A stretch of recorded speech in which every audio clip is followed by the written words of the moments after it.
好来，继续正段消息，来看行政院提出的总预算案、甲财政收支未分发的复议案，那被立委是联手来否决。民进党为着要让民众更加了解预算的重要性，为这个礼拜六开始，要来展开正式的宣讲会，由行政院长杜英泰领导着内阁团队登台来发言。为着要来反制着民进党宣讲的活动。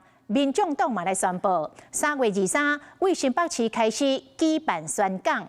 那国民党嘛会继续加强到地方来做报告。摕身份证写资料罢免第2阶段联署开始罢免国民党立委徐卡什的单位透早就有人来写。下不下雨对我们要来罢免的人是没有关系，因为我们要爱台湾啊。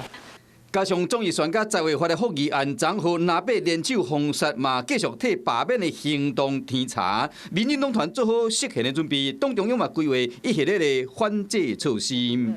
这是一场向人民报告的宣讲的活动，与罢免没有直接相关，所以我们搭起一个社会的大平台，欢迎大家来。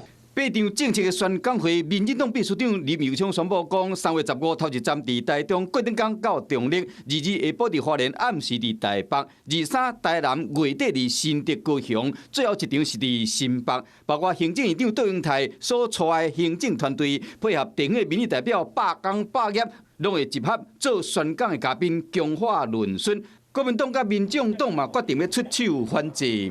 行政院长跟部会首长下乡宣讲的，这不会觉得非常的荒谬吗？无时无刻都在跟民众来报告跟说明，说我们到底过去为地方争取了多少建设，党部可能都有一些相关的安排。我们在下个礼拜天下午会从新北的板桥出发，全力究责民进党政府的贪腐浪费。